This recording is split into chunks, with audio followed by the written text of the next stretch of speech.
Seltzer Time, meatballs!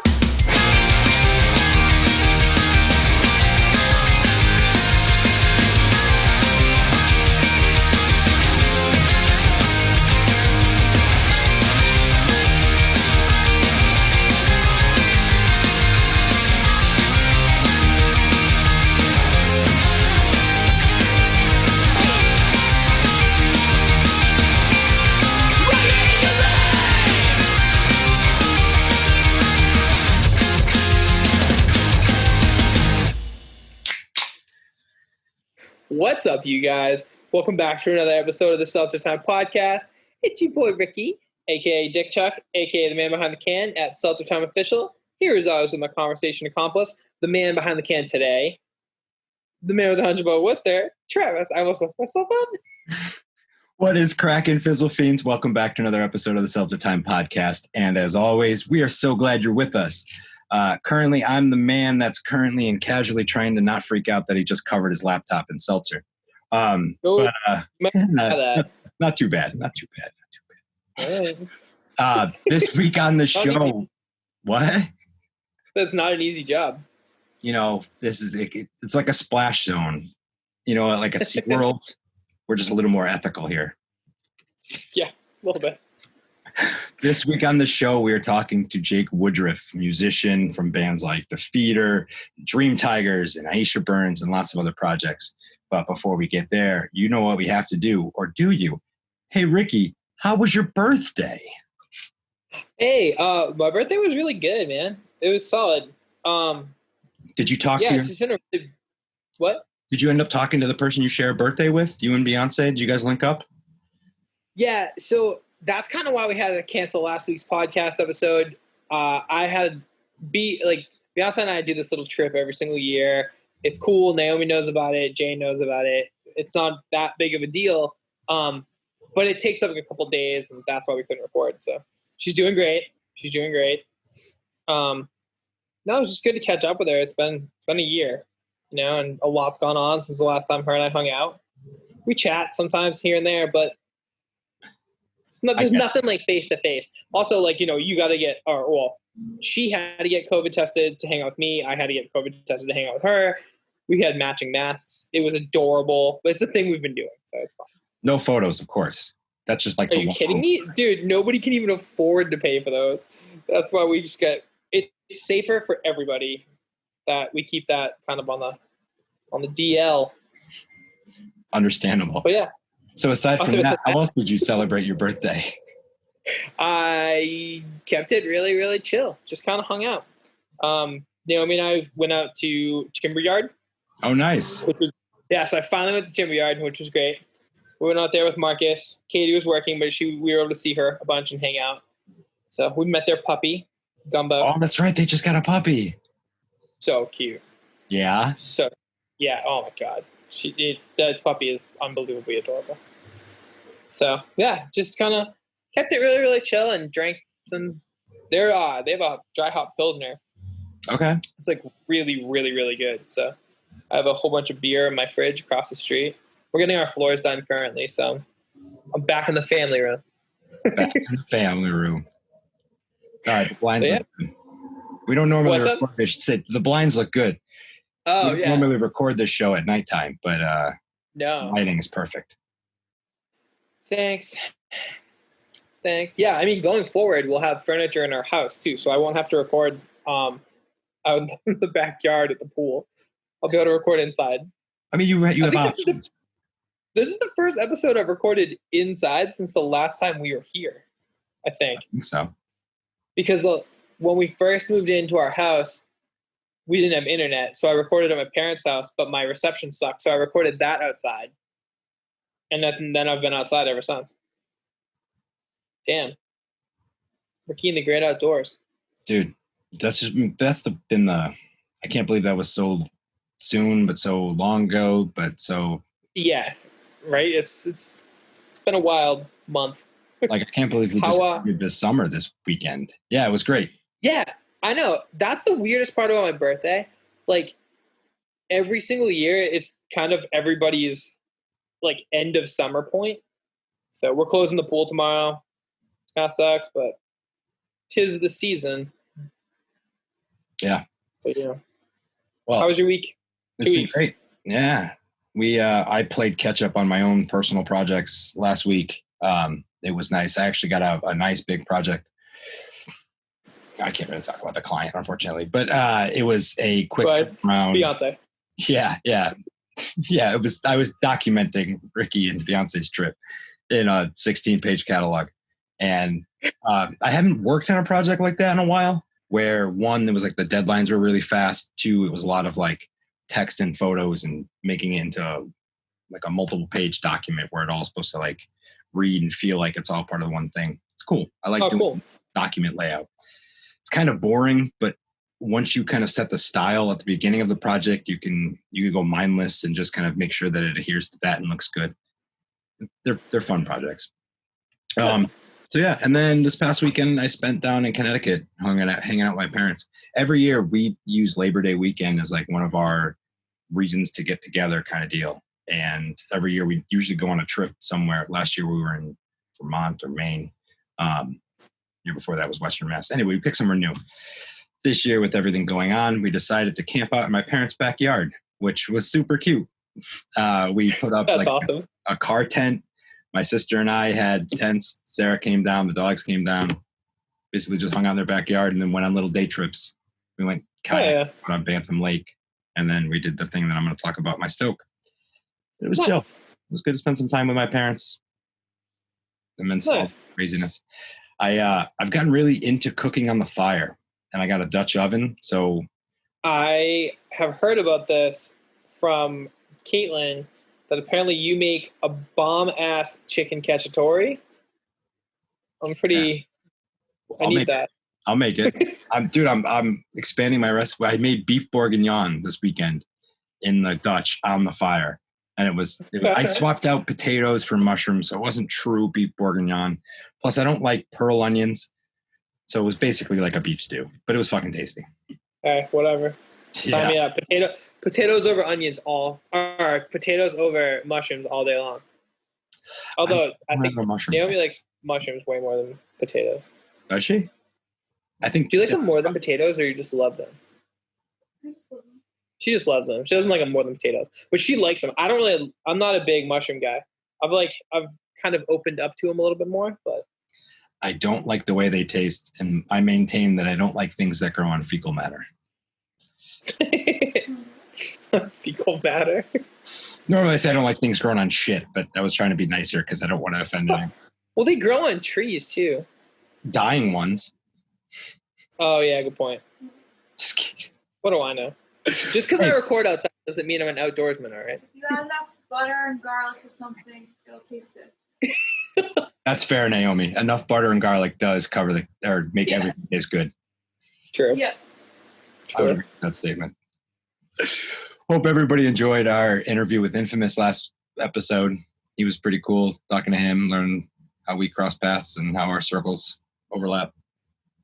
Yeah, we're in a good music vibe right now.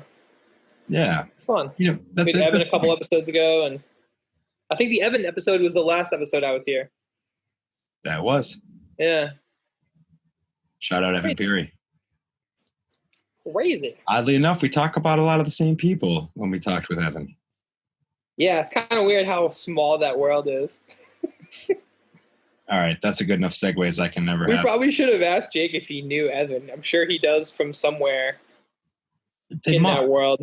Yeah. They must have crossed paths. I'd be surprised if they didn't know each other.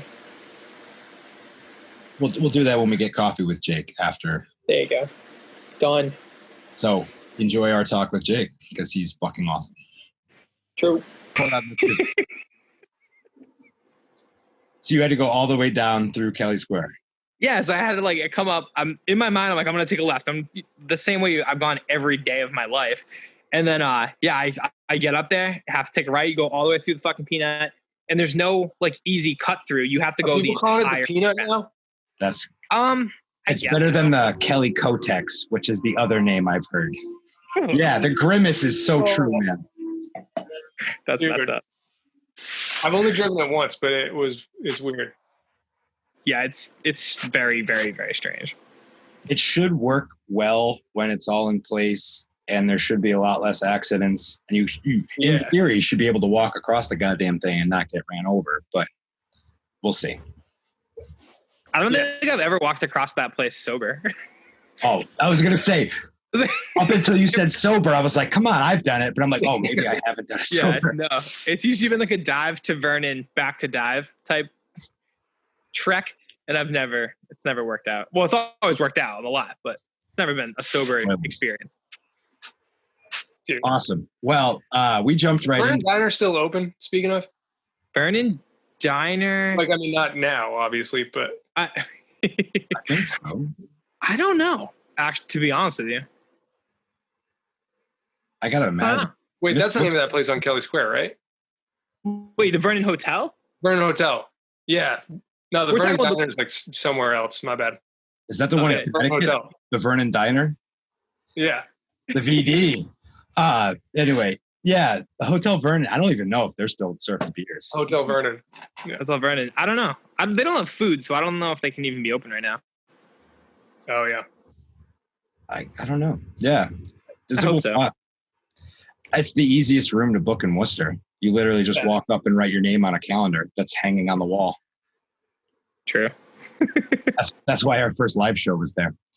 All right, we'll do a little intro because we jumped right into it. But this week on the show, we are talking to Jake Woodruff, Mass native guitarist in bands like Defeater, Dreamtigers, Aisha Burns, Heartscape Landbreak, and Thor and Friends, and a whole shitload more. We're super excited to talk to him. Thanks for coming on, Jake. Thanks for having me, guys. We were super pumped when Jake started following the Seltzer Time social media, our Instagram account, because like we started looking into it, and then he started like talking to us, and we're like, oh my god, we're actually cooler than we think we are, and then here we are, and it's fucking awesome. Oh, Larry, Funny. I was excited you guys started talking to me. that's so cute, man. It's so awesome how different perspectives. My favorite thing. Sorry, before we get into it, one of my favorite things, your story, everything you've posted has had "fuck Trump" written on it. Yeah. So, and I was telling my girlfriend, I was like, dude, every single thing in this guy's story just says "fuck Trump," no matter what it is. And she was so pumped. I think that's actually how we started talking. You tagged us in something that said "fuck Trump." Yeah. Because I was drinking a polar seltzer, and everything says "fuck Trump," but I tagged you guys in it. Because a friend from the North Shore sent me that Worcester is anti-fascist thing that you guys posted. Oh yeah. And I was like, we were either just moved back or like we're about to move back. And I was like, that's so sick. Like, I don't know how factually accurate that is, but like having grown up here, but yeah, there's it's gotten a lot better. I hear in the last there are a lot of anti-fascists here. What's up? But there are a lot of anti-fascists in Worcester. Yeah, I'll give you that. yeah. No, I love that. That whole like thing started from. Do you know the band No Trigger? Yeah. Yeah. So those guys, Tom sent it over to us and was like, "Yo, start posting this." We're like, "Okay." Really? And then it just kind of grew that way. Yeah, I know those guys from actually like almost as far back as I can go. Like a couple of dudes in my first band ever, like the first band that toured, were friends with John Strader.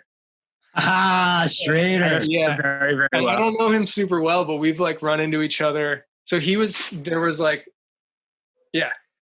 was a band I was in, and like senior year of high school, we went on like a 10-day tour. It was awesome. What was the band name? Autumn's End. Autumn's End. Okay. It was very, I don't know, it was like 2001. Yeah, no, I feel it. Autumn's End. Yeah, I get We it. had like, it was like Grade and Thursday had like a head-on collision, like melodic, screamy stuff. But yeah, I was gonna have to miss a show, and I started, or like our other guitar player started teaching John the songs, I think, and he was like all lined up to fill in for me. I'd never met him, and then like that show didn't happen. But he was always like, that dude that's from Oxford that like Chris and Adam knew. And then Yeah, like Defeaters played festivals with no trigger, and we've been like, wait, you're the guy from, like way back when. You were almost me. Yeah, for a night. Yeah, I don't know if John could pull off the long hair look.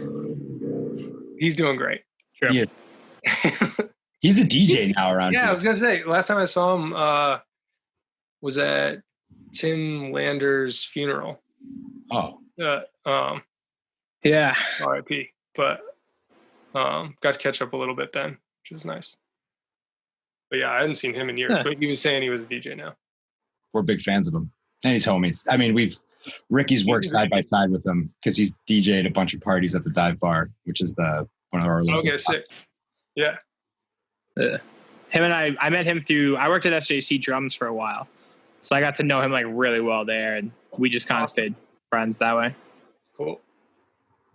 Sick. But Small yeah. world. All right, so we're kind of going through the history now. So you started with the autumn. I've already forgotten. I should have wrote it down. But anyway, No, it's okay. Yeah, the moved autumn. on. Yeah, so that's kind of just like where you started, dip your toes. You were like, I want to be a touring musician, and I'm going to work my ass off at it. Yeah.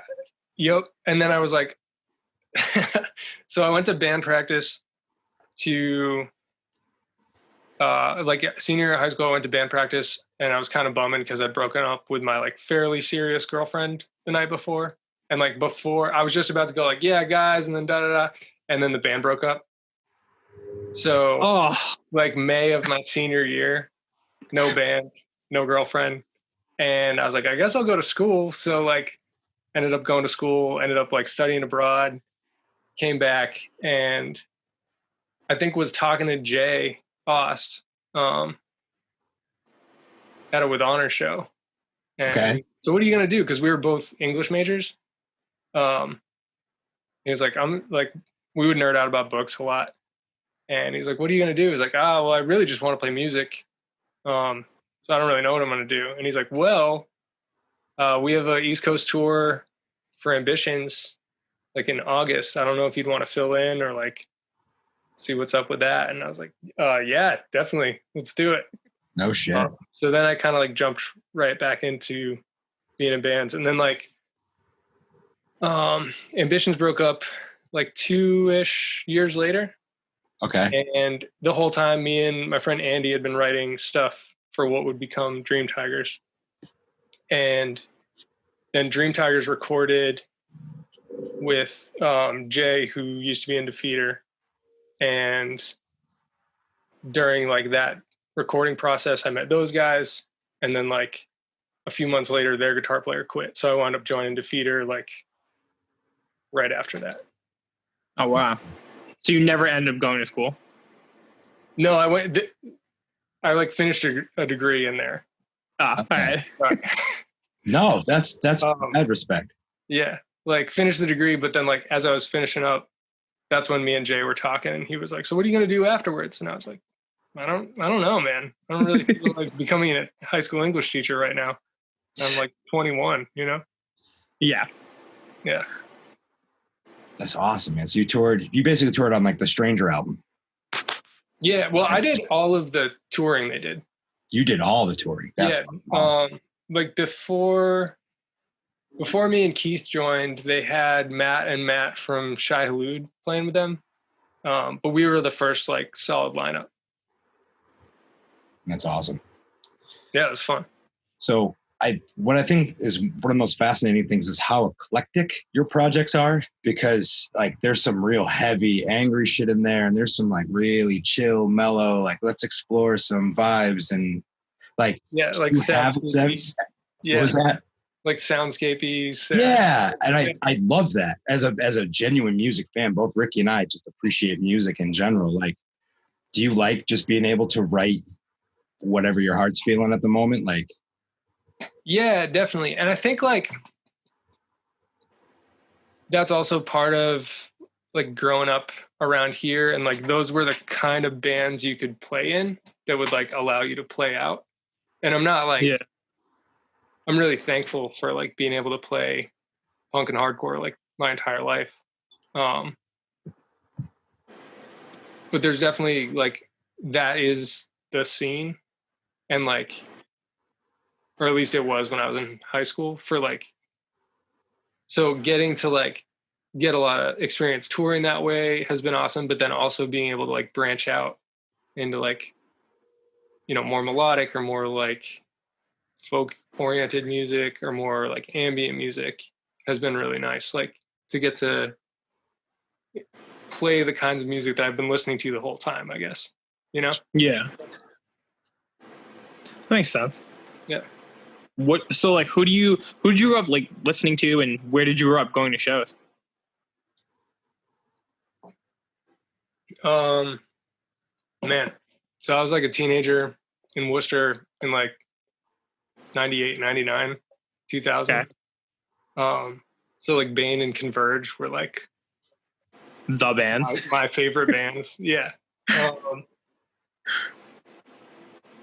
And the first show that I was trying to go to that my parents didn't let me was the last espresso bar show.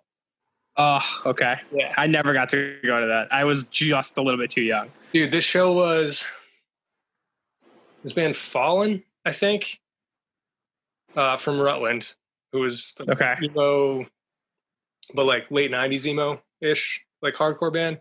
Kill Your Idols from Long Island. Nice. Yeah. Cave In. Barrett, which is like kind of a Worcester deep cut, but awesome. They were a Bane side project that was more like metalcore-ish. There's Zach Yeah. and Bane. And then Bane, like headlining. That's awesome. But that was, I think, the second to last espresso bar show ever. So most of my show, like formative years, were at the Palladium Upstairs. Yeah. And Cafe Abba, but that was, I don't know if you guys remember that place. Cafe Alba. That's okay. Where was that? It was on Main Street. Yeah, like down from the Palladium a few blocks. Okay. That was the like DIY, like coffee house-ish club. Okay. That's sick. Did you ever go to shows at Trans Buddha? Oh yeah, definitely. That was the only like Stayed there, like, small. Yeah. Yeah, it was like a Chinese food restaurant that just let people that go place crazy. was sick. Dude, I love those like weird crossover. Like there's some spot in the middle of Maine that my crappy little band played that was like a concert venue and bowling alley. So you had people bowling the entire time while we were playing this like shitty little side room. It was awesome. You know what town that was in? Oh man, if I sat there and racked my brain, I might be able to. It was near Bucksport because we would play the Cave. Yeah. I fucking love the Cave. I love Dude, Kathy. Kathy is awesome. The best person in hardcore music is Kathy. Mm-hmm. She's still with us. She has an account on Instagram, man. I follow her. Awesome. Is she doing okay? She's doing as well as she can, man. She's fighting it. Yeah. But yeah, like that woman, I dream to be the kind of like just hospitality queen that she is. Mm-hmm. To have a venue that's like supported and well loved by the locals, but it's also as like bands routed to go up there just because of how well she took care of them. Like, yeah. We played with Agnostic Front there just because Agnostic Front really liked the way she treated them. Well, I think she's from New York, right? Yeah. So she knew those dudes too. Yeah. But that's awesome. Those guys are awesome. Yeah, we went up crossing paths with them a few times in 2014 or 15. Really? Yeah, we were doing like a European run, but like all the festivals on the weekends were the same as those dudes. Oh, nice. Yeah, so we wound up like hanging out a little bit.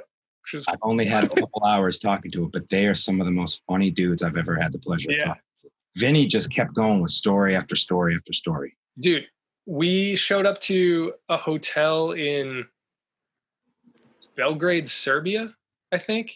Okay. And we were all like really, really jet lagged. Like we did a week and a half of like, it was awesome. We got to fly to some really cool places, but it was like the show would end at 2 and then like lobby call was at 6, get on the plane, go to the next show kind of thing. So we're in the middle of that and we're all like, we get out of the taxi and we're like walking over to the hotel and we're like here, Vinny, just like checking in and like chopping it up with the like concierge person in like Serbia.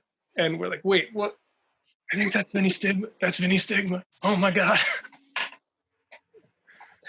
But dude, yeah, what's it like to play heavy music in Europe? Because like of all the people I've talked to, they say those fans dude, are it's like, amazing. yeah, they appreciate the music so much more.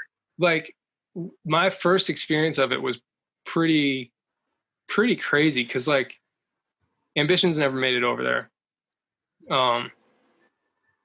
But Defeater flew over and we did a tour with Dead Swans in 2010. And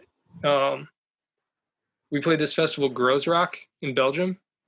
Okay. Yeah. And the lineup was like all bands, like of our stage was all bands that we'd like play a hall show with. And like at that point we were just playing house shows in halls and like it was fucking sick. But it wasn't like a big thing. It was just like this is really fun. Sure. And I was watching, we got there a day early, so we like walked over to our stage and This Is Hell was playing. Okay. Absolutely destroying it to a tent full of like 3,000 people. And I was like, oh my God, this is amazing. And then like the next day we played and had like the craziest reaction we'd had up to that point from like the same size crowd. And we were all like, what is going on right now? Like this on is a side stage. Yeah. Side stage at a festival, like, and Strike Anywhere was playing the main stage to like 10,000 people. Like, we're like, what alternate reality is this? Where this is what happens. And then like, yeah, that whole tour, it was amazing. We showed up to like fairly legit clubs that were like full of people and had like catering and like, I think me and Mike gained like 20 pounds on that tour because we were just like, wait, what? We went from like gaining weight on a tour. That's unheard of hardcore music. Yeah. We went from like, peanut butter and jelly in the van to like more cheese and beer than you knew what to do with. It was awesome. Sounds fucking wonderful. It was a good time. Yeah, I've heard nothing but amazing stories. Like I knew some of the 100 Demons dudes growing up, and they would have stories about these festivals. And it seems like all the major ways to play over there is festivals, and it's tons and tons of people that I don't know. Anyway, yeah, it sounds cool. I think like I wish to experience it. Yeah, not to to get on a soapbox a little bit right now. They have like just a lot more like cultural support for the arts, but also like government support for the arts. So you wind up like with an entire population that has like free time and expendable income to spend on like things that they love. And what a fucking thing, huh? It was incredible. And then like, I believe some of those festivals get money from the government to like put on, like a cultural event. And it's wild what you end up with, like the kind of just encouraging scenarios for playing music that exist when those things are in place. Because then you get people coming up to you and being like, hey man, that set was great. Like, really love your band, and they like know more about you than like anyone in America at a show knows about you. Like that was the first place I got asked about Dreamtigers, was like, hey, do you have any of that like Dreamtigers EP here? And I'm like, yeah, but they're like in my bag. Like what? That's awesome. Yeah, so this is sick. But then like, you're like, so what do you do? And they're like, oh, I'm getting my master's in literature, or like I'm gonna become a doctor. And it's like, in America, I feel like we all have to have this like, I don't know, you like, your instinct becomes like to beat the other person to making the joke about your fantastically bad life decision to play music. Yeah. Like, but over there, it's like a legit, they're like, I'm going to be a doctor. I love your punk band. Like. It's a respected career. I mean, it is a career. Yeah. And that's just really nice. Like when like the thing that you're like putting your entire life on hold for is appreciated on like a slightly bigger scale. Yeah.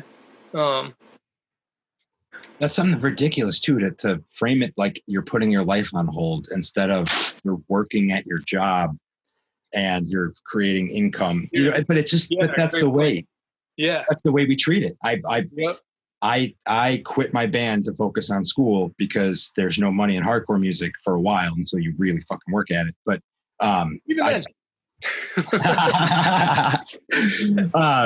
so I was just like, I had to make a choice, and I stopped playing music. And there are so many more people like me, unfortunately, that decide to stop playing music and to get a real job.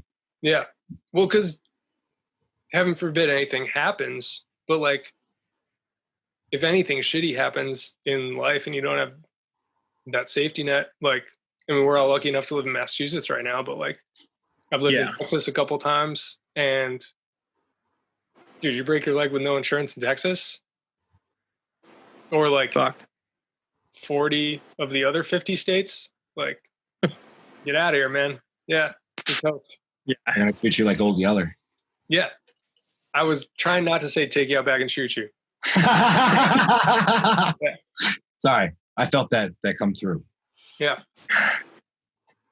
I don't know. It's just, there was another thought I had about the like European versus. Yeah, I don't know, the way that the arts are appreciated over there is really special. I mean, even if we're talking just visual arts now, like I'm a graphic designer, I had to choose to go graphic design, to go commercial arts, because to go just like arts for art's sake, that too is as big as a gamble as becoming a musician. Because if I'm going to create my own voice and create my own shit, like I have to now develop this stuff for years and years and years and dedicate myself to even maybe make some money at it. Yeah. Whereas commercial arts, I'm a whore and I don't mind making your flyer or whatever you want me to do. And it pays me, and I have a house now. So like, it's awesome. Shitty. But it's shitty the way we have to balance that stuff out. Yeah. Yeah. I feel that. Become a bartender. Trust me. It's the best move. I mean, you are needed everywhere as long as there's right? I did do that for a while. Did you? I worked in bars around here or in somewhere else? In Austin. Yeah. Yeah. That was a good time. That's awesome. But yeah. What type of bar was it? Was it like a dive type bar, or was it? It was a divey venue.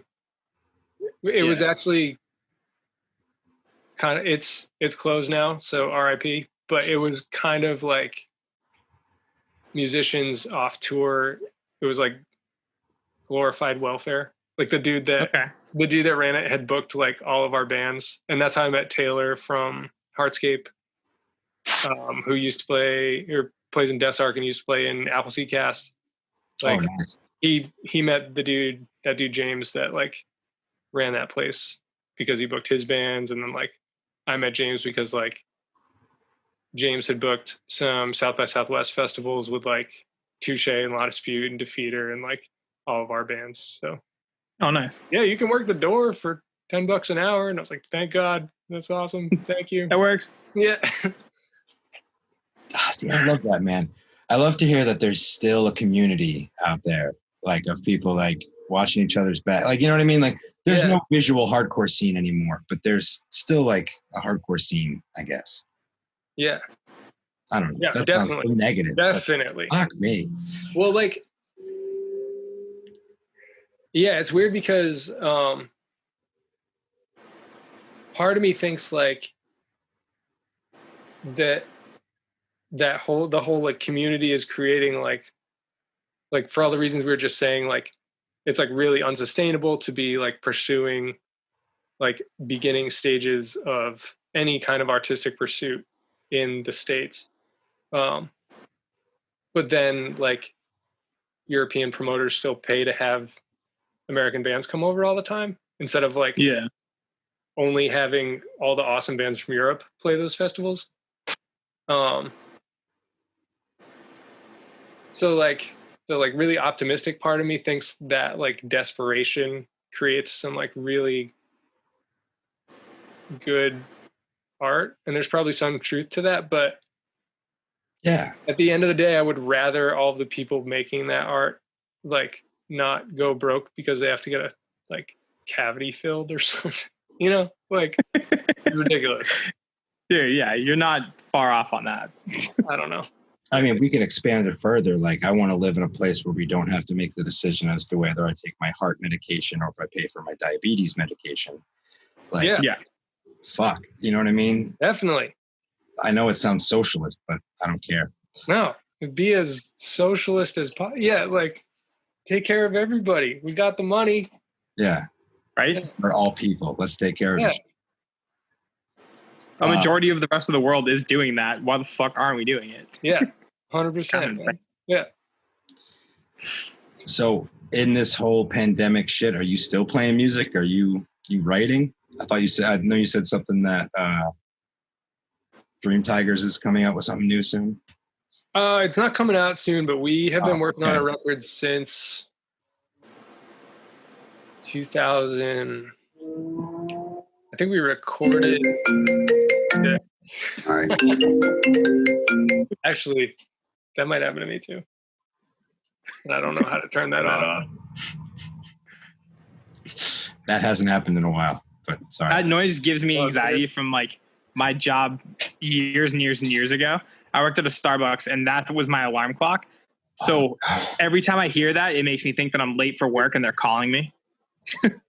Yeah, there's one of the Apple ringtones that I can't listen to anymore for the same reason. Like I think one construction job somewhere along the way, I had to be on site at 6. So it would like bomb me out of bed at 5. Yeah. And yeah, I can't handle it. Yeah. I had to be to work for 5 and at like 4:15. Oh God. It should be an alarm noise, but then sometimes at like 5:15, it was my manager and it was that noise that would wake me up. And I'd be like, I'm on my way. Because I was also bartending too. So I was getting out of work at like 3 a.m., going home, sleeping for like an hour and a half, and then going to work. Damn. And it just, that noise. Every time my phone rings and it's that, it scares the fuck out of me. Sucks. Yeah. All right. So before I so rudely interrupted, so Dreamtigers has been working on an album for years. Yeah. So we recorded the like full band part of it, like the 4-piece rock lineup, in 2017, and like we're gonna add the vocals and all the other instrumentation over it, and that took. I didn't finish the last part of the vocals until like a month into quarantine in Texas, because Defeater recorded a record, Caspian recorded a record, and our bass player plays in Caspian. And our other singer guitar player had a baby. And then we had everything happen with moving to Texas to like help out with a family medical emergency. But it's getting mixed right now, and I don't know what's going to happen with it, but at some point it'll be out. So my partner also plays music, but that's how we met. But we were still like caretaking 24/7 for the first till July. Okay. So the whole past year, aside from 2 like short Defeater tours, we haven't really gotten to play much music. So we're kind of getting back in the swing of that right now. Do you guys write together or do you play together? Yeah, we do. And then like she works on her stuff and I work on my stuff. Like we're like honestly kind of just like coming out of a fog of the past year. Understandable. Because it was like pretty gnarly. Like family tragedy, and then just like scrambling to like get a place to live and like make sure everything was taken care of and like get the kid to school and everything. So like it's been nice to just kind of land up here and like have a minute, like staying with my parents to like figure stuff out. But the short answer is like, yes, we are both still writing. So do you guys, what's the name of that project that you guys do? So like I play on her stuff, which she plays under her name, Aisha Burns. Okay. She plays strings and sings in Dreamtigers. Gotcha. Oh, okay, cool. So you guys are in 2 projects together. Yeah, well, and then we both play in Thor and Friends sometimes. Okay.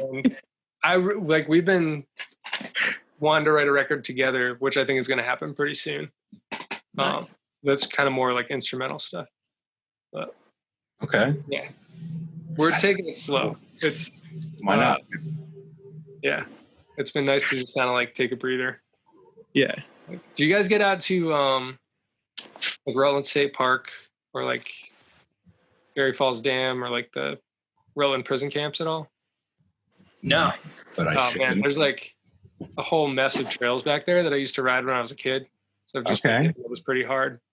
Like you can do like 20 miles in just this nice loop in the woods and like not really see too many other people, and it's been good. Like We've been doing the Douglas State Forest, and I've kind of devoured a bunch of those two trails. So I'm looking for something new. I'll take it to Rutland. Yeah. Thank you for the tip. Cool. Do you like on a mountain bike or? No, we typically just walk it. Oh, cool. Nice. My wife likes to bike, but she leaves me in the dust. Nice. My wife's 4'10" and a half and like really physically active and, likes to take care of her body. And I'm a stoner that sits around and makes designs all day. So she just fucking beats my ass. And I'm stuck behind her pedaling as hard as I can, just being like a grumpy ass. I'm like, come on, let's stop. I want to get into biking. I just can't. I don't know. Hey, man. You do like a motor. My buddy Kyle does that stuff. Yeah. Right on cue. I forget where he was.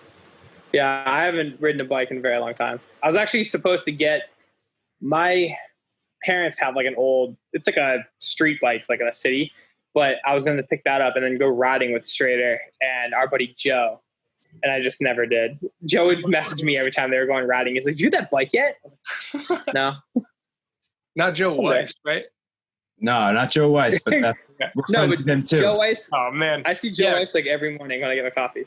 Hell yeah, dude. We just went over and got a coffee from him last week.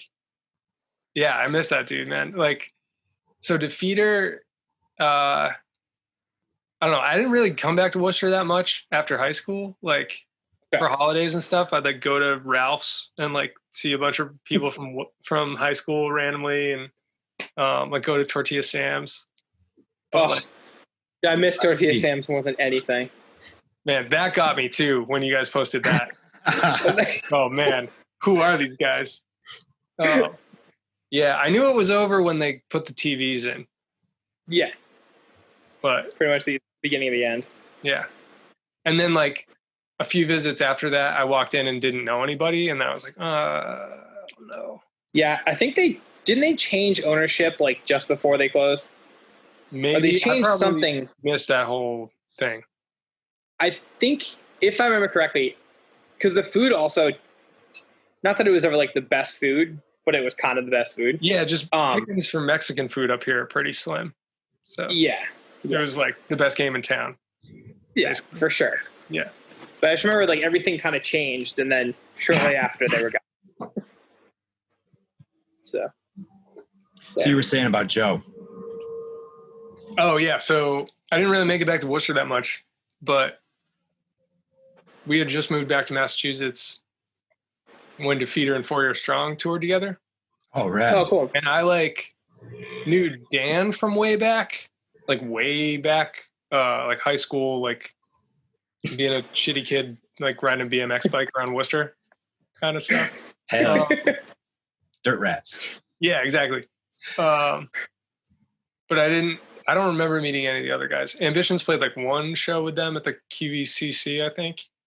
Okay. But yeah, it was just nice talking to like a bunch of Worcester guys again. Like, yeah, this is sweet.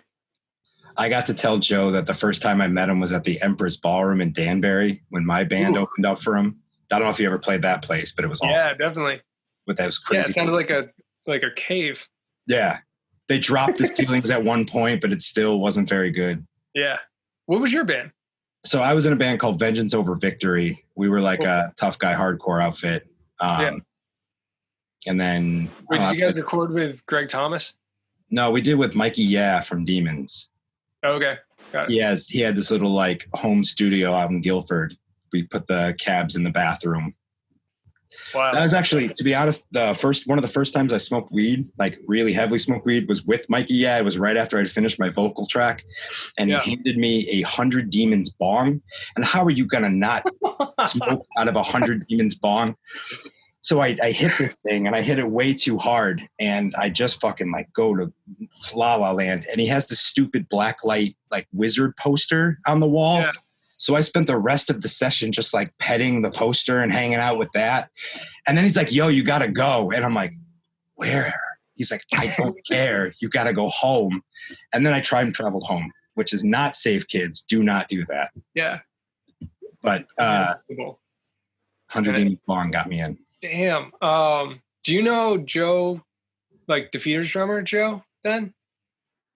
See, not personally. I know Okay. of him. Like, it's, again, I know you and I have been at shows together. We must have, because the world is too small for it not to be.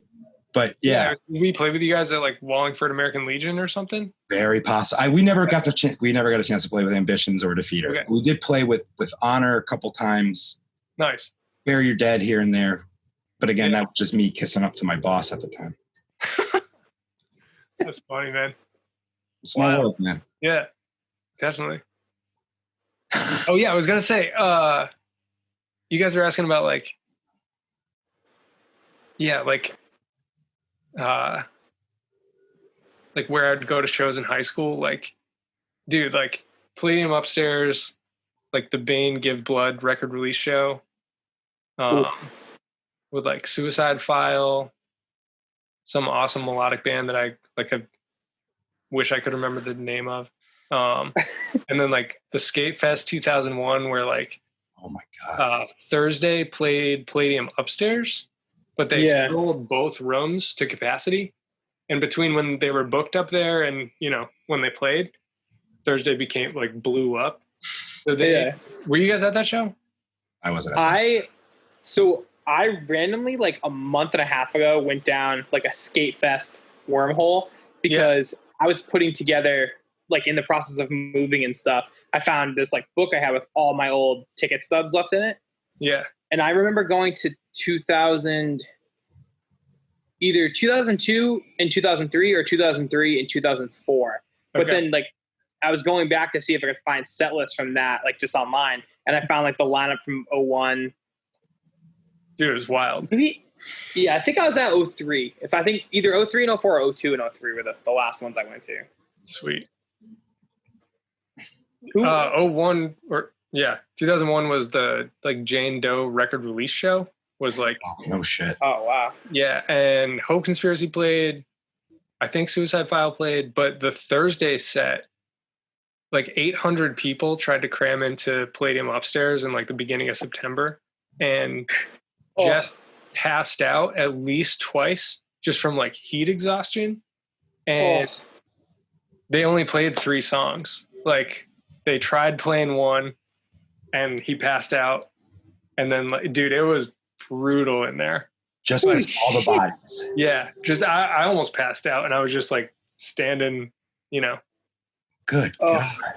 But so like I have these like memories like that of like those shows, and then seeing like Blank 77 and the A-Team and a Global Threat, and like just so many good Palladium Upstairs shows. And then like Defeater played the Palladium Upstairs with La Dispute and Native and Former Thieves in like 2011, and it was sold out like before the show happened, and I was just like, oh my God, like, this is awesome. Like just like being able to like play a show like that was just meant a whole lot to just like I'm trying to think if like a Worcester punk kid. Seriously. And then we played there 6 months later with Bane. Same deal, and I was just like, "Oh my God, this is back to back, fucking great." That's awesome. Yeah, you guys were supposed to tour with the Wonder Years once, dude. Yeah, and was that a Worcester? I think that date of that tour was Worcester from Massachusetts, if I remember correctly. Familiar. That was a very we're getting into it now. Our singer developed hip necrosis and had to have like a hip replacement. And that was right as like things were really starting to like take off in like a real way. And we had to cancel that tour. I had just moved to Texas. Joe had just moved to California. I think Mike was living in Nevada. So we were all like spread out and like kind of like fending for ourselves for a year. It was great. Like it all worked out. But I just look back and every other band on that tour except us can now like headline those rooms. Yeah. It was like Modern Baseball, I think. And it was Modern Baseball and I think Real Friends. Yeah, that sounds about right. So who knows if that would have happened for us either, because we don't really like it's definitely a different thing. Oh yeah, for sure. Yeah, but like Fireworks took our slot, and they're an awesome band. And I love that band. Yeah, but they definitely aren't selling out like Palladium downstairs. No. I don't know. They're not a band anymore, right? No, I don't think so. Yeah. That's a bummer. Every now and then when that tour comes up, we're like obviously you can't. We had to cancel the tour. Like, oh yeah, there's nothing you can do. Yeah, it was like, maybe. What if? I mean, to be down about that shit. I mean, clearly you have plenty of other success stories more than you have negative ones. I don't know. Oh, that's not even a negative story. Like I wouldn't have done it any differently because like our guy needed to. Probably shouldn't have done like the year of touring we did before that. You know, like oh shit, he was in rough shape. Yeah, like the last tour we did before we canceled that one was one of the best tours we've ever done. It was like Defeater and Caspian in Europe in the middle of the winter. So like there weren't a lot of shows happening. Like those were the biggest shows we've ever played, and it was with like our really good friends that like we all went to the same dive bar like, you know, every weekend. That's awesome. But yeah, like Derek's health was so bad on that tour. Like we're all having to like watch to make sure, like, you know, like in the pandemonium of playing, make sure that like no one accidentally like shoved him over or something. Cause like he could have, then like we're trying to get him a hip replacement in like Hungary, you know? Yeah. Honestly, might be better than in the US, but I was going to say, he might be better off getting one done over there. That's crazy. Yeah, I never knew why you guys dropped off that tour. I just remember I'm a big Wonder Years fan, but I had to go to that show for work for SJC. And I think it was going to be the first time I was going to see you guys play. And you were the only band that, I don't think the Wonder Years played SJC at the time, but I had to go for Modern Baseball and Real Friends. They both were SJC guys. Yep. And then next thing I know, you guys weren't playing. I was like, what the fuck happened? Yeah, that's what happened. Yeah, well, now I know. Derek's better now, right? He had the surgery and everything. Yeah, he's doing great. And yeah, he's doing awesome. Him and his wife moved to Colorado. They had a baby. They're killing it. Oh, cool. Great. Yeah. Is there more Defeater music coming? We just put out a record like 2019. Yeah, like a little over a year ago. There's been like talk of, you know, like we had a really fucking great time recording with Will Yip when we did that record. And there was some stuff from that session that we never quite finished that like didn't fit on the record, but like I think are really good songs. And then there's like, I don't know, we've always got new ideas spinning around, but the group chat is mostly focused on like keeping each other sane right now. There you go. What's it like recording with Will Yip? I don't know a whole lot about him. I know he's kind of like the mastermind behind the last couple of Menzingers records, which I've fucking loved. Definitely. They're great. It's awesome. Like all the hype is true. And really, he's just like a great dude that loves music and just has so many good ideas and so little ego and so much just like positive energy that it's so refreshing coming from like most of my recording experiences before that, besides the ones in Texas, were like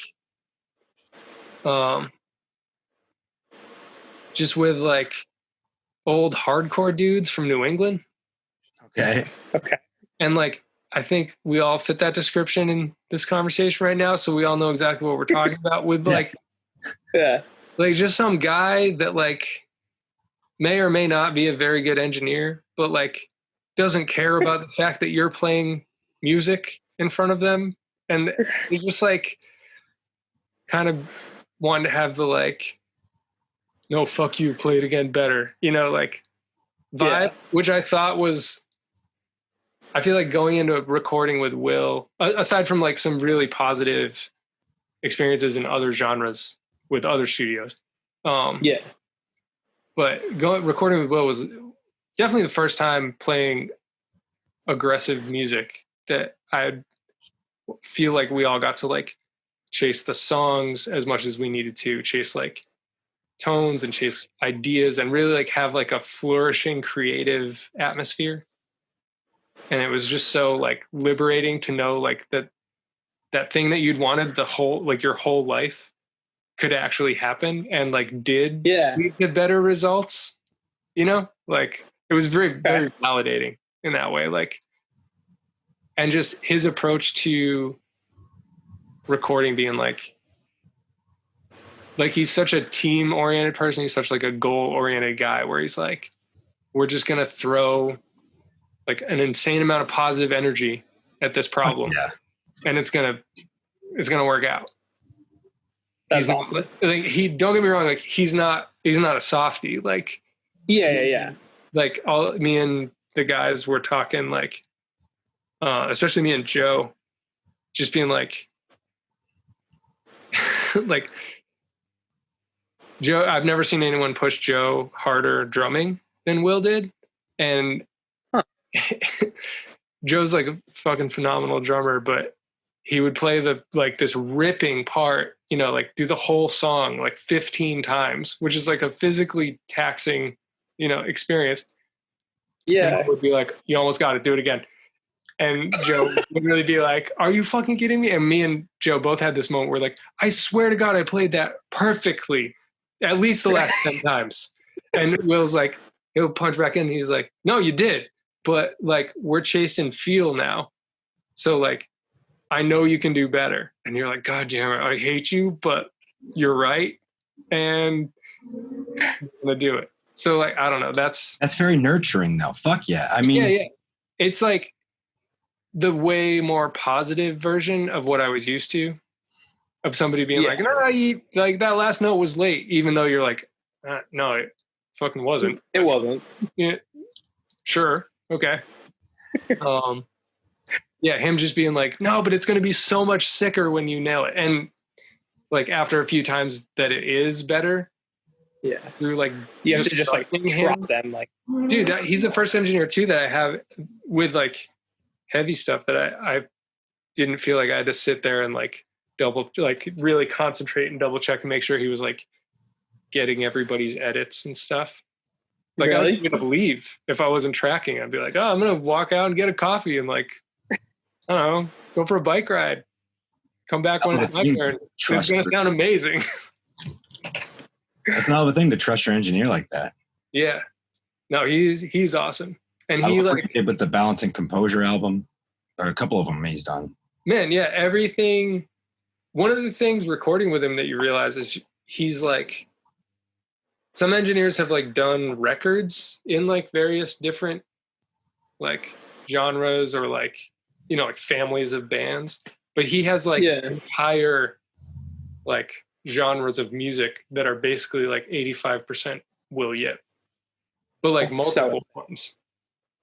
Like that dude works harder than anyone. I don't know how he gets by on like 4 hours of sleep, but like, yeah, he's incredible. Cause he'll be like working on your record, but like mixing another, you know, like he's just always churning out stuff. It's great.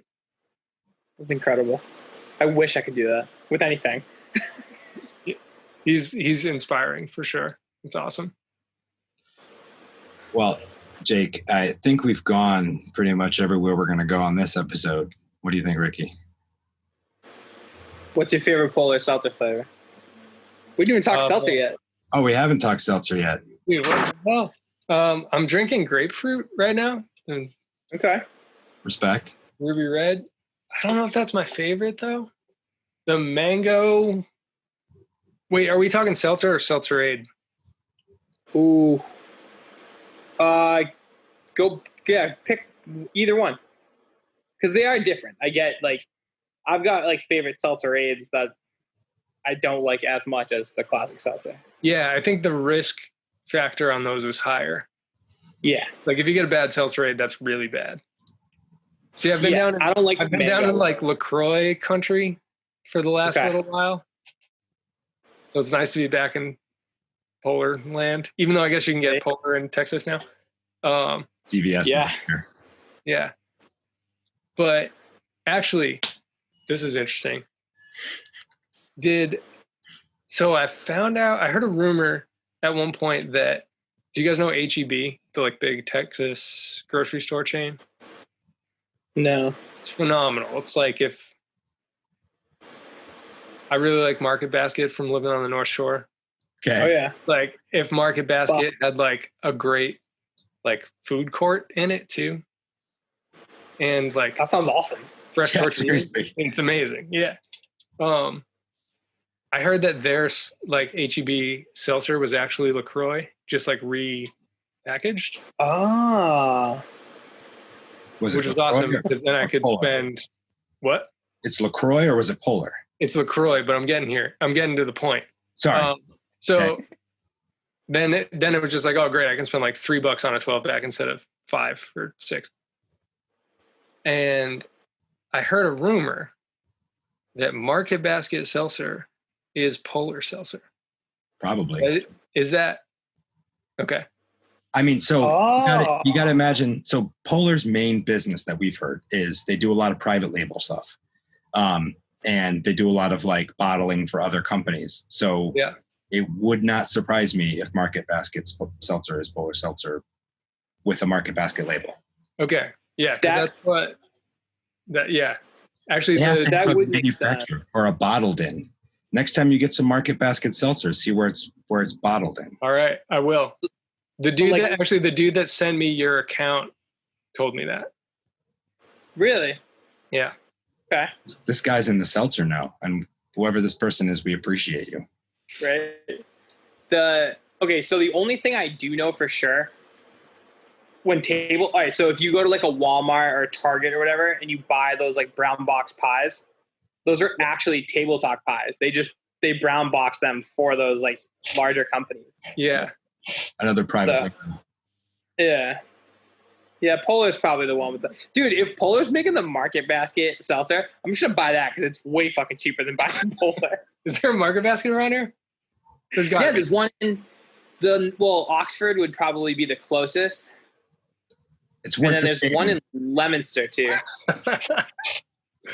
Yeah, I was surprised. We just got back from a drive out in Western Mass, and there's one in like Athol. It's like right off Route 2.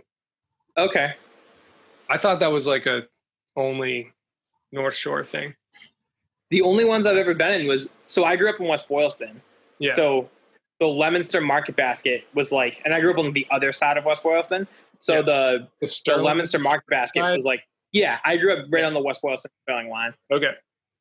So that Market Basket in Leominster was like 10 minutes from my house growing up, but it was the Oh, same wow. distance Yeah. if I wanted to go to like the Stop and Shop on the Worcester West Boylston line. Like it didn't. Yo, Either way, you the, kinda had it. the Route 12 one?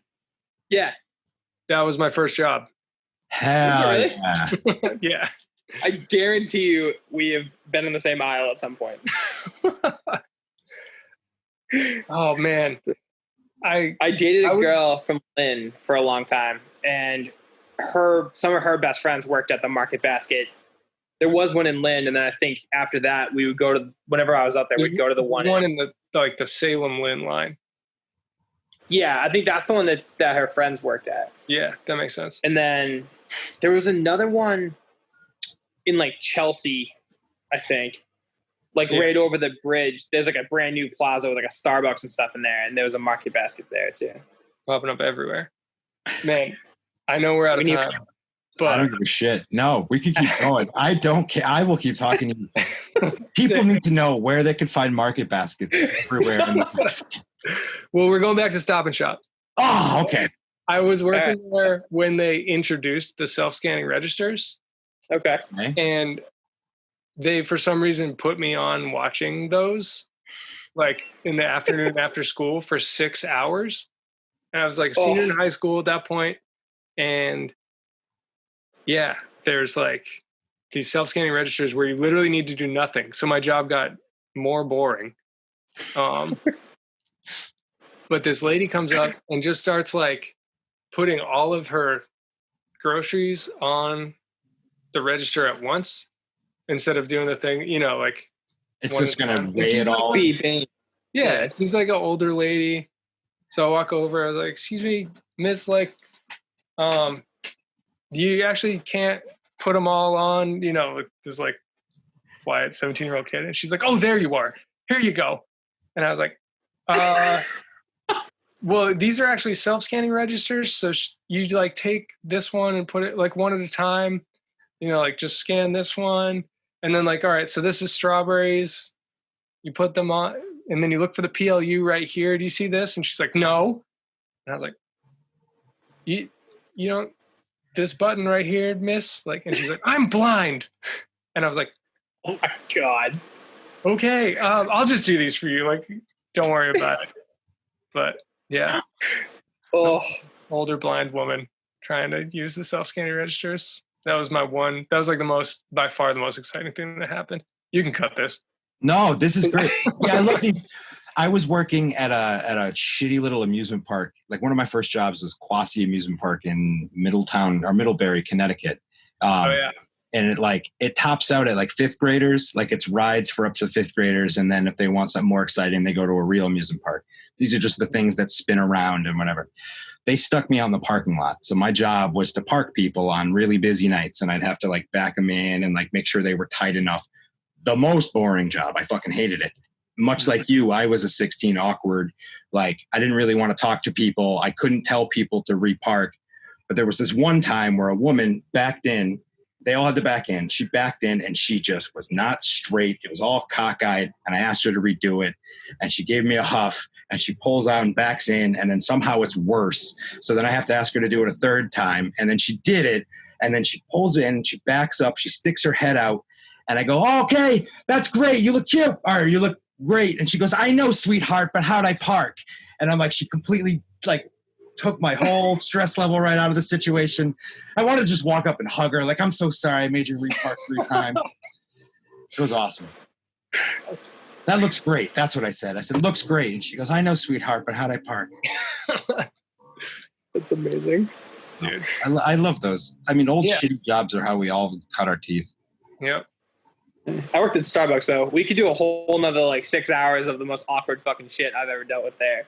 Oh man, dude, coffee shops next level. Yeah. Jake, this podcast has heard a story of how Ricky once screamed at a man while still doing other people's coffee orders. Damn. Chai latte, get fucked! All right, a little more espresso. It was awesome.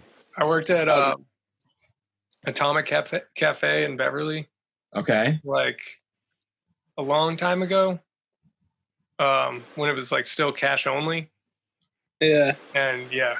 We were like Atomic.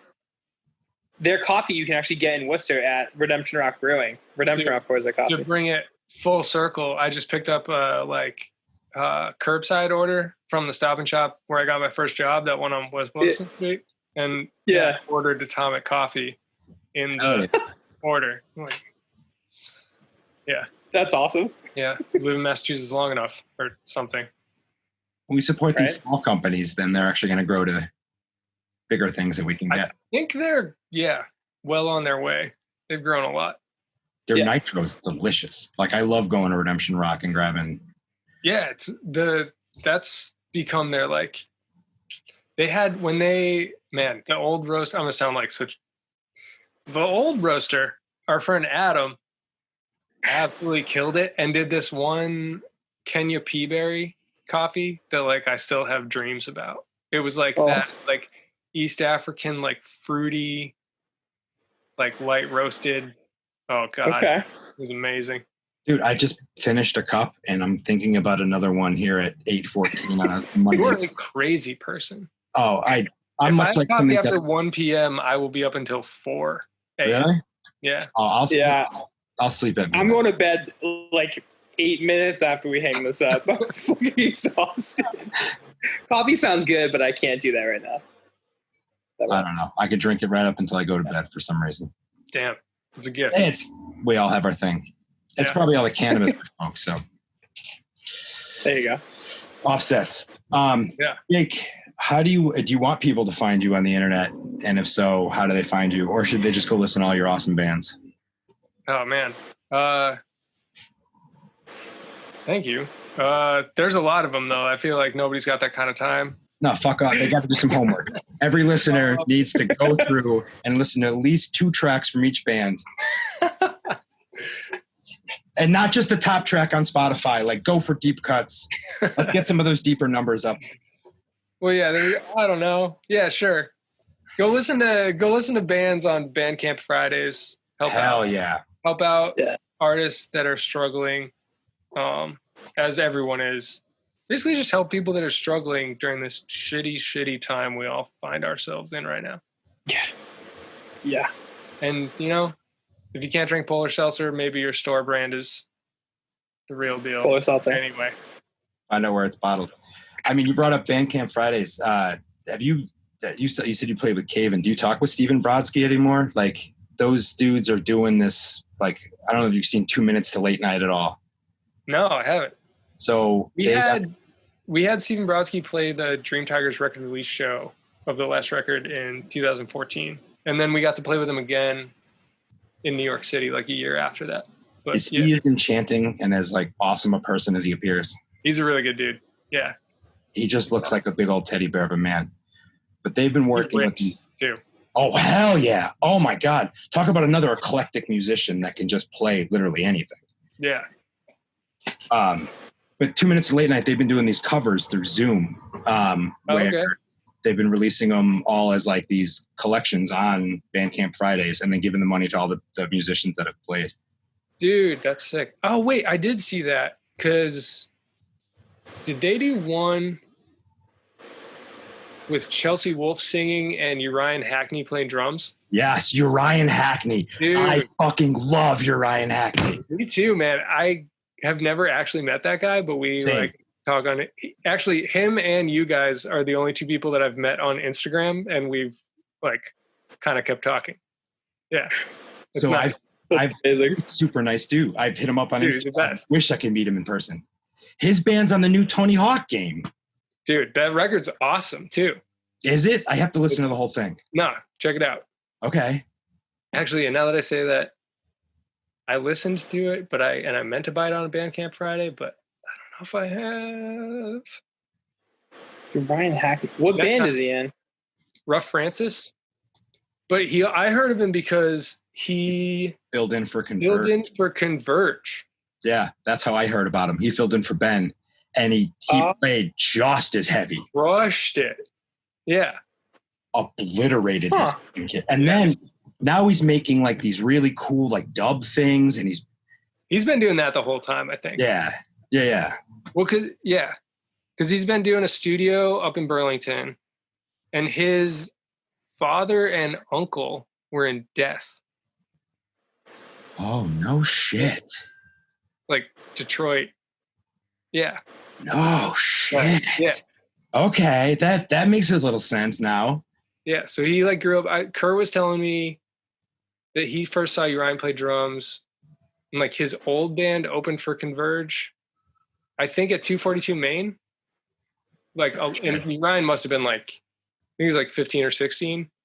It might have been Rough Francis. It could have been a band before Rough Francis. But Kerr was telling me, oh man, this is heavy drummer nerd stuff. But Kurt just looks over and he's like, man, this dude's ripping. And he looks over, he's standing side stage, and Uriah's double bass pedal, the main pedal had broken.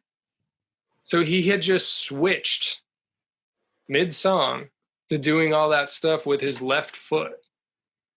What the fuck? Yeah. Oh my god, He's I a love total talented maniac. drummers like that. Yeah. Talk about, I mean, Ben Collar put up a video a couple weeks ago of him just working out the right foot, and it was just like, Dude, oh my yeah. god, how does your bones not just snap? Man, we watched them play at FYF Fest. I think that's what it was called in LA one year. And it was like me and Nick from Touche. And we were like standing by the soundboard, like outdoor show. So like, we're like, it was perfect. It was like, you could watch Converge, but still have a conversation. And so we were like catching up and like, It's an interesting feeling. dude, we like turned to say something and then looked back, and Ben had dropped a stick, but was still like playing the parts while like grabbing another stick.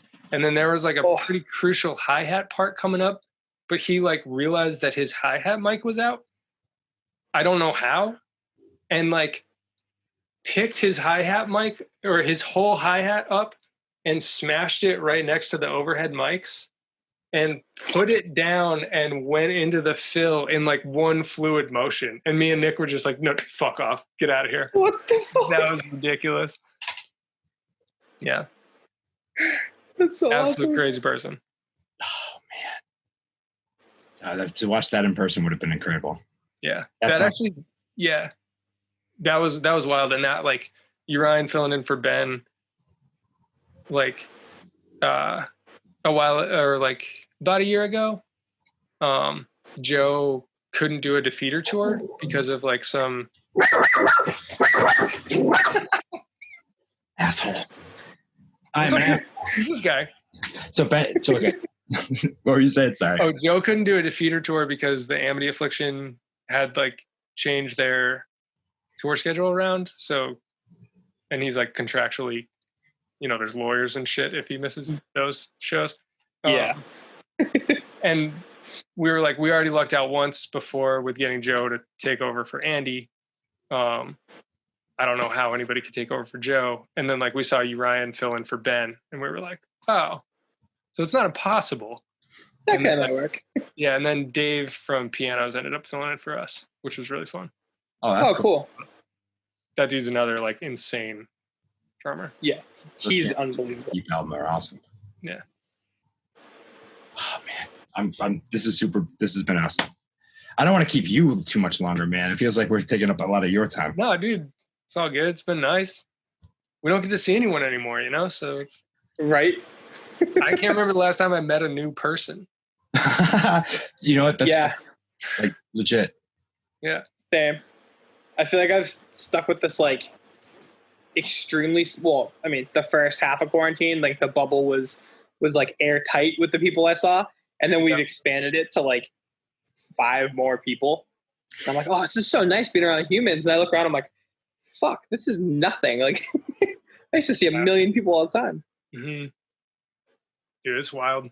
Yeah, we've been keeping it super strict because, like, while we're staying with my parents and stuff. So, Yeah. like, it's nice Yeah, to get a good amount of people at home, but try not to like push it. Go too do much. anything. And We just yeah, I did feel a you. trip this weekend, which was like the first trip we've done.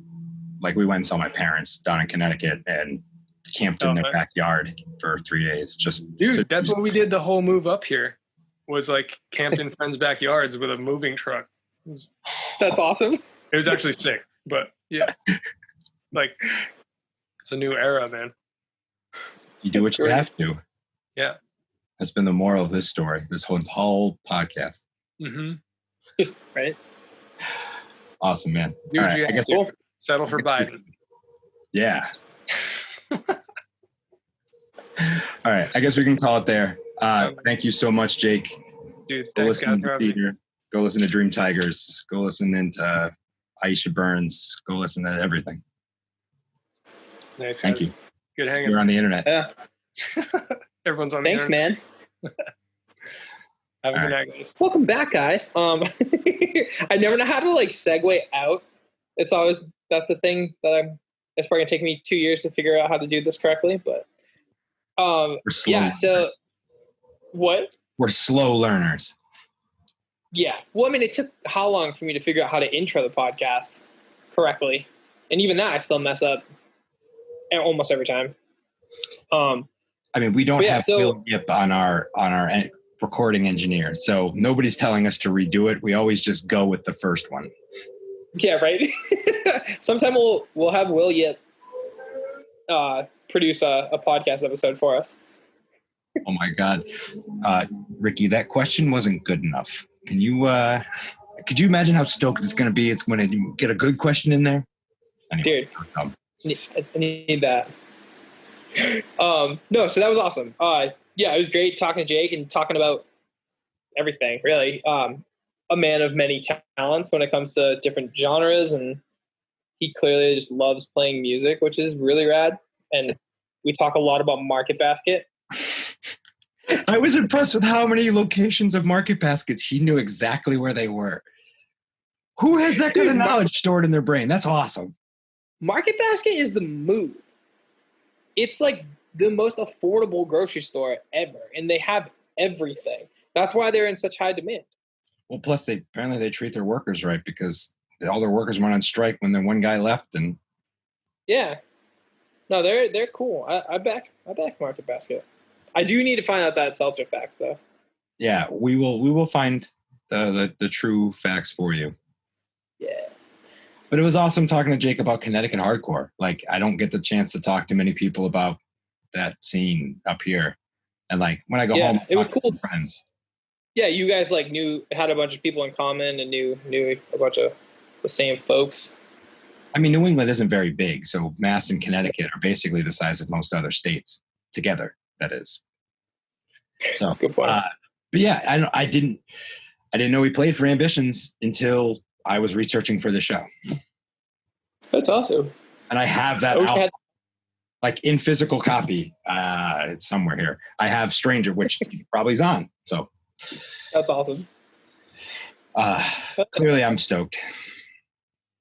It was a fun one. All right, rip into excited to drink coffee. That's probably what it is. I drank coffee and now I'm all fucking jazzed up. There you go. We should have asked him what was in the small cup because he was sipping on something. It looked like he had a seltzer or something. I'm going to guess bourbon based off of that's the same way I would drink bourbon. A bourbon and a seltzer? Bourbon and a seltzer. Move. Nice. Always. All right. Hit us with that good song. When you hit them with those stoves, ow! Gotta slap them with those pokes. Oh, yeah! Stokes and pokes. All right. Yeah. Stoking and poking. I'll start with the pokes. So I learned that the reason I came across these videos is even funnier than I originally thought. I thought that YouTube had just suggested them to me, but apparently our friend Ricky likes to go ahead and look for Limp Bizkit videos from current live performances. So I stumbled across these same videos of Limp Bizkit from like 2018, 2019 on these, we talked about it with Jake, these humongous metal festivals like all around Europe. And they're playing to audiences of like 50,000. Like 80,000 people. Like, yeah, dude. And just crushing it. Yeah, so I don't really know why I looked for him.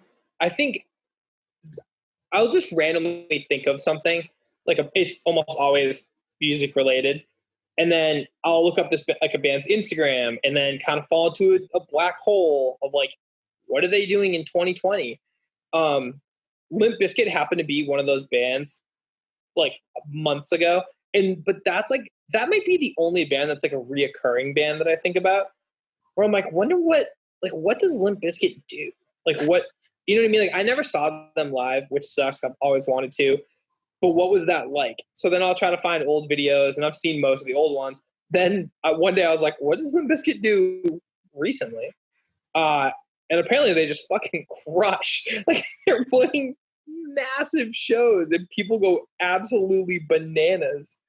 And they know all the songs. And yeah, Fred Durst is still a little awkward and a little weird. Yeah. Waylon still fucking crushes it, and he's still weird, but I I heard a rumor that I choose to believe. I heard that Limp Bizkit actually started that band, and like they sound like Limp Bizkit as a joke, making fun of people like Fred Durst. Like that's all a character. Sure. And I kind of believe it because there's really no way a normal human being could act like Fred Durst. Yeah, I mean, I guess that's not true, but I don't know. Yeah, I don't know. I guess I feel like I like them a lot more knowing that was kind of a joke that was taken way too seriously.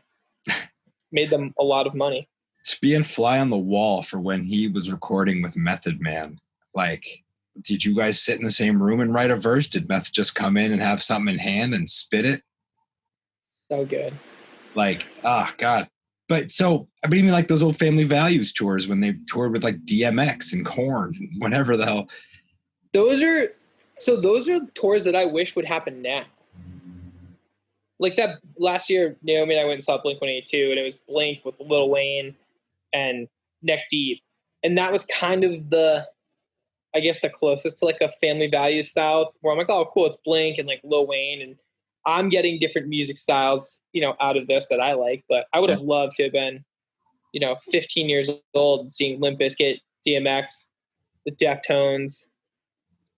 Never been a Deftones guy. I've never, but anyway, I'm poking the fact that we don't cherish our Limp Bizkit here in America as much as the Europeans do.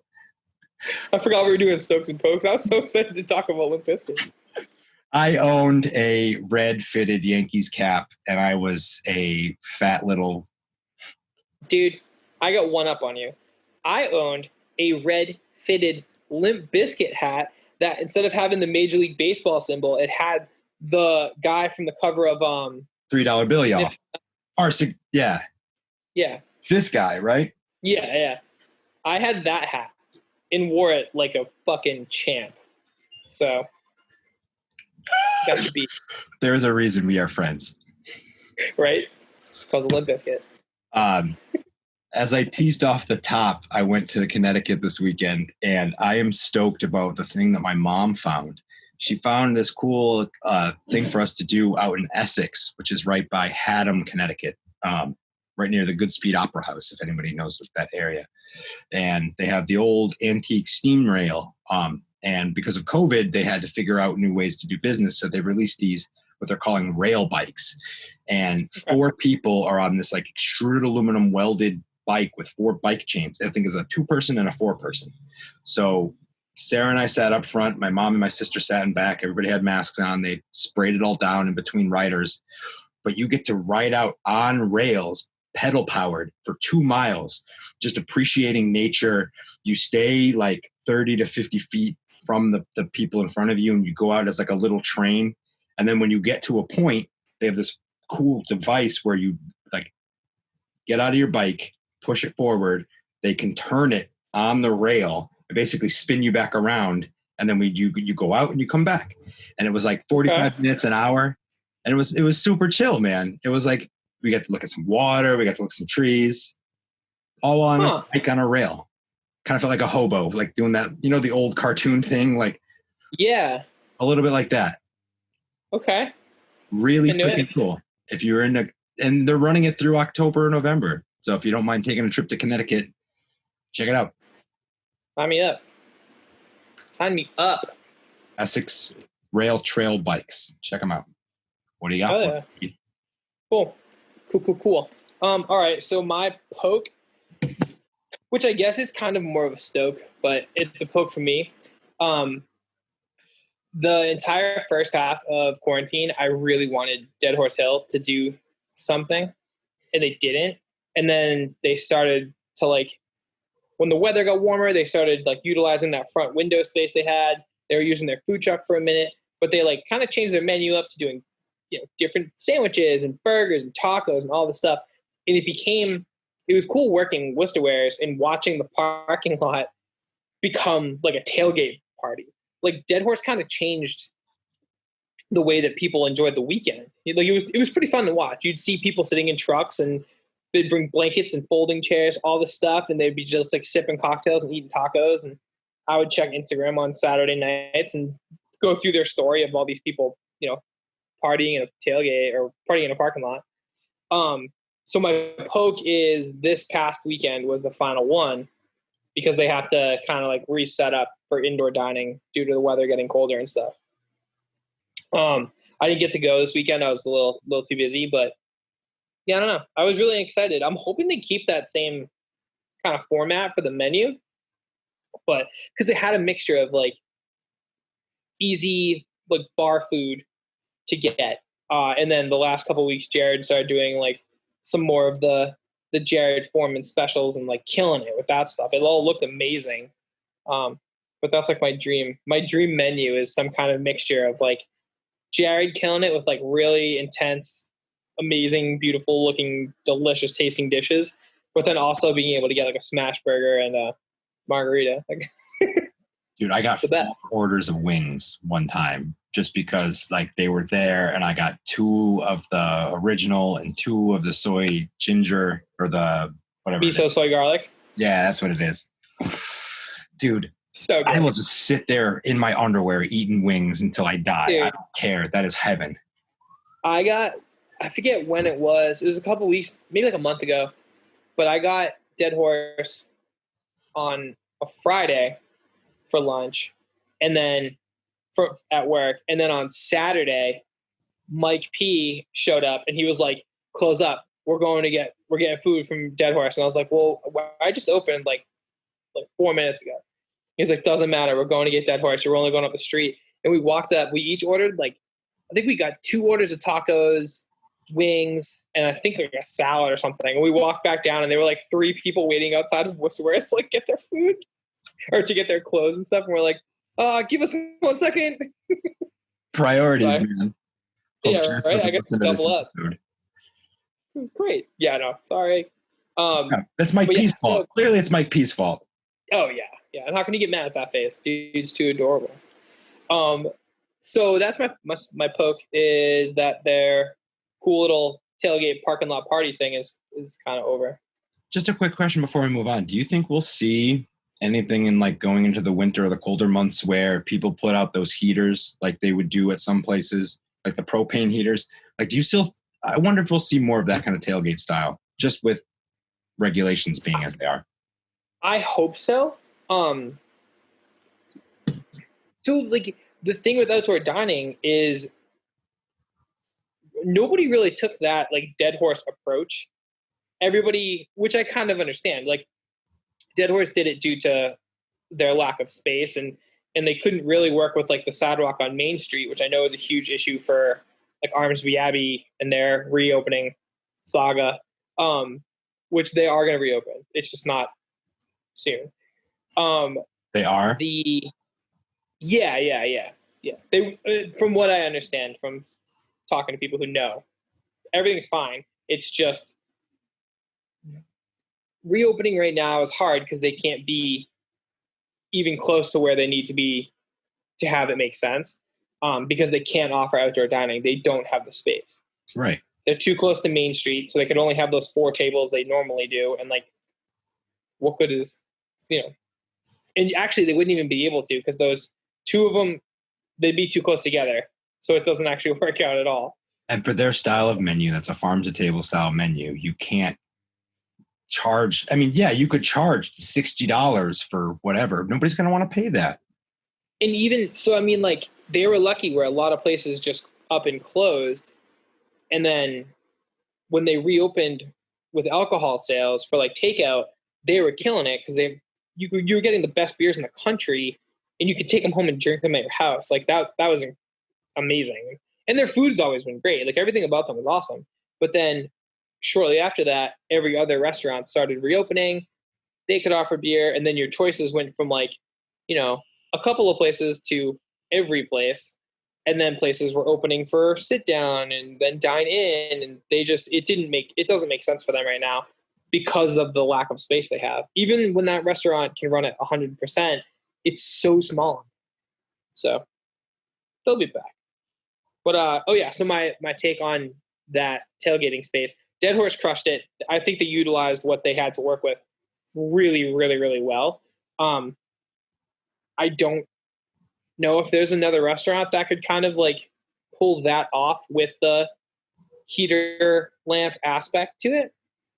I think of like because I think of anybody with a food truck. Like if there was a way to set up a scenario in a parking lot where you can just throw out some propane heaters and then like same style way where people show up, or like even in Wormtown's parking lot where they did that thing with Simjai. Summer 72 thing. Yeah, like it would be gnarly to just be able to park, walk up, grab some food, eat it sitting there, not literally sitting, but you're just standing there or whatever.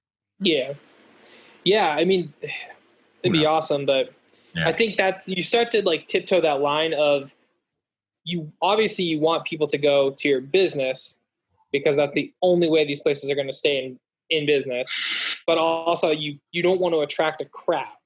So it's got to be very stressful trying to like market what you have going on without actually trying to market what you have going on.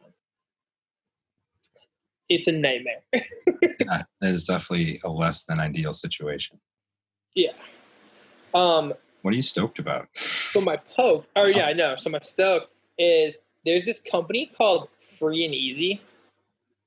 They're prostitutes. No, I'm just kidding. Just kidding. No, so it's this clothing company it's in California. They just did a collaboration with Vans, which is how I found out about them. Vans released a bunch of this, like, it's super, like, beachy, like, good vibes, like, that type of thing, which is cool. But there's something about this company that I, like, really, really, really like. And I'm trying hard not to spend a bunch of money in their web store. But they have, like, really cool shirts that I like. And they did you see so have you ever seen Mac Miller's Tiny Desk concert? Yes. It's super, super good. But he wears a hat. It's like this orange, like, it's kind of like my, like, Harlem Barber hat. It's a little, like, kind of floppy. He wears a hat and it says "Don't Trip" on it. And, like, I couldn't figure out where I saw that before, but then when they released these new Vans, there's like a pair that say "Don't Trip" on them, and I'm like, oh, that looks mad familiar. Come to find out, it's the same company, and that's kind of their whole vibe is like, chill out, bro. But yeah, I don't know. I really, really, really like it. I like their colors. All their branding's really, really dope. I eventually will buy some stuff, probably soon, because it's so cool. But their stuff I probably is won't buy the free. Vans. I don't need no more shoes, but Naomi just bought me another pair of Vans for my birthday. Aww. So yeah, I'm pretty stoked on Free and Easy. Okay, I'll have to go check it out. Yeah, they got some cool stuff. That's it. Everything is good, man. Yeah. Free and Easy. Focus on the positives. Right? I feel you. So yeah. PMI forever. Or PMA. Well, I believe you've done it, and you've killed another hour plus listening to us ramble on. And for that, we are forever grateful, as always. Sure. Yeah. Find us on the interwebs at seltzertime.com. Find me personally at Hunchback Travis. You can find me at DickChuck77 or Seltzer Time Official. Send us more DMs, talk to us, tag us in Seltzer Times. We love seeing you guys opening cans. Show us how it's done. It's true. Get creative. I want to see more creative openings. Yeah. I mean, based off the fact that I didn't really sleep last night because maybe decided to like throw herself a little kitty cat party. If I don't get any sleep tonight, it's going to suck. But I might be the funniest I've ever been in my life tomorrow because I'll just be so overtired that nothing's going to matter at all. Punch drunk? Hell yeah. Yeah, I'm kind of feeling like that now. I'm really, really, really, really tired. So I will be going to bed in about 4.5 seconds. Yeah, dude. So when you told me 7 o'clock tonight, I was like, oh my God, that's amazing. I got home at 3 and I cashed out for 2.5 hours. I literally just like... Guys. Oh, little kid face plant on the bed. Didn't even use blankets. Just Well, so I went with 7 because I knew.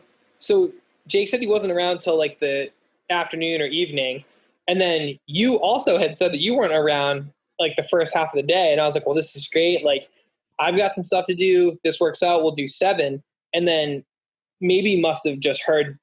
She probably looked through the DMs. She saw that I had some plans going on at 7 o'clock. I was like, you know what? I'm just gonna fuck your shit up, bro.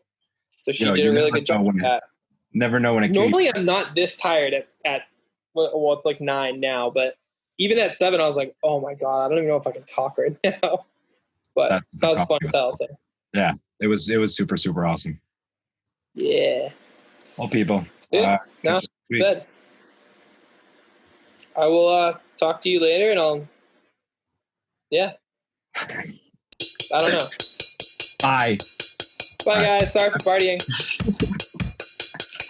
We'll end it somewhere in there.